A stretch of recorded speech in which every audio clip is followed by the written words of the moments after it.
Part 1. Who created Hangul and why?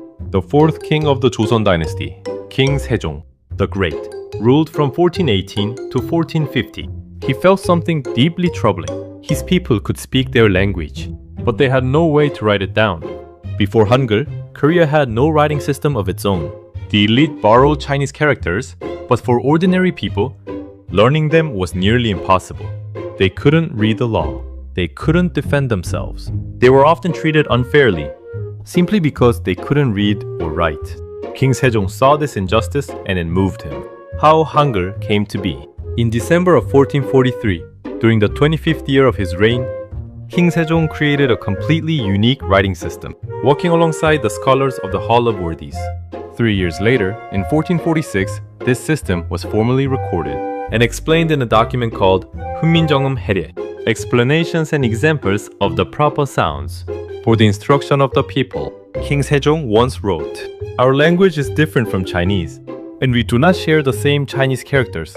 For this reason, people who do not know Chinese characters cannot leave any record of what they would like to say.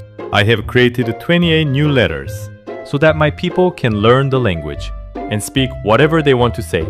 Resistance, then change." The creation of a new writing system faced strong opposition.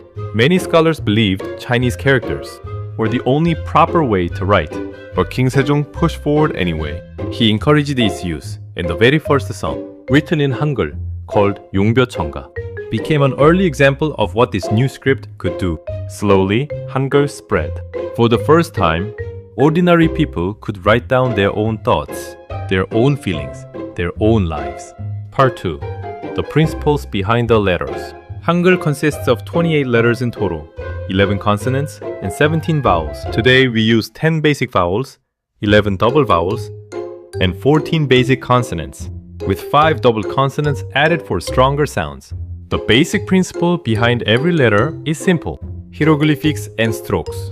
Each letter is a picture, and by adding a stroke, a new sound is born. Vowels: the sky, the land, and the human body. The vowels were shaped after 3 things: the sky, the land, and the human form.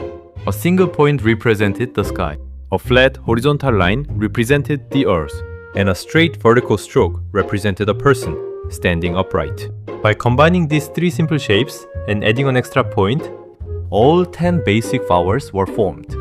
A, O, O, U, 으, 이, 에, 웨, 위. A reflects the sun rising from the east sea, reflects the sun setting in the west. O shows the sun rising above the ground, and U shows the sun setting below it. From there, the double vowels emerged. The Y sounds like ya, yo, yo, you, and the W sounds like wa, we, wo, we, 의. Consonants, a diagram of the mouth. The consonants were shaped after the vocal organs themselves.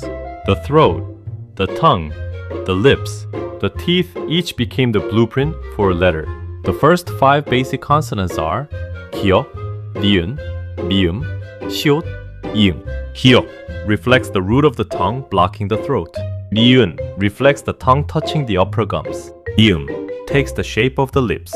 시옷 resembles the shape of a tooth. And 은 mirrors the round shape of the throat. By adding a stroke to these 5 basic letters, stronger sounds were formed. 디귿, 비읍, 지읒, 히읗, the. And by doubling a letter, even more sounds emerged.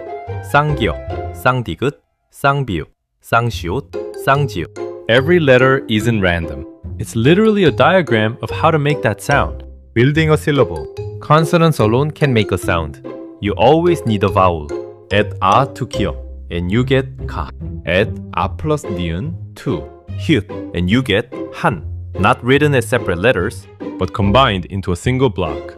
Syllables are formed by combining an initial consonant, a vowel, and when needed, a final consonant, called 받침. And for simplicity, no new letters were created for that final sound. The same initial consonants were simply reused. Even the shape of a syllable shifts. Depending on the vowel, some sit to the right of the consonant. Others sit beneath it. A simple, logical system designed for ease of learning. Part 3. A language used by the world. Today, around 78 million people around the world use Hangul, making Korean one of the most spoken languages on earth. It's used across South and North Korea and by Korean communities in Japan, Russia, China, and beyond, along with over 7 million overseas Koreans. Hangul also ranks among the top languages used on the internet. Thanks to the global rise of K-pop and K-dramas, more people than ever are learning to read and write it. Because Hangul is so simple to learn, nearly every Korean can read and write fluently, a literacy rate that helped fuel the nation's rapid growth. Since its creation, Hangul has grown far beyond everyday communication, shaping literature, art, and now the digital world. Closing. In 1997, UNESCO recognized the 훈민정음 해례 as a World Heritage Document. And every October 9th, Korea celebrates Hangul Day, honoring a king who believed that knowledge should belong to everyone, not just a few. A king who looked at his people, saw their suffering, and decided that everyone, not just the elite, deserved the power to write their own words. That single act, 7 centuries ago, still shapes a nation today.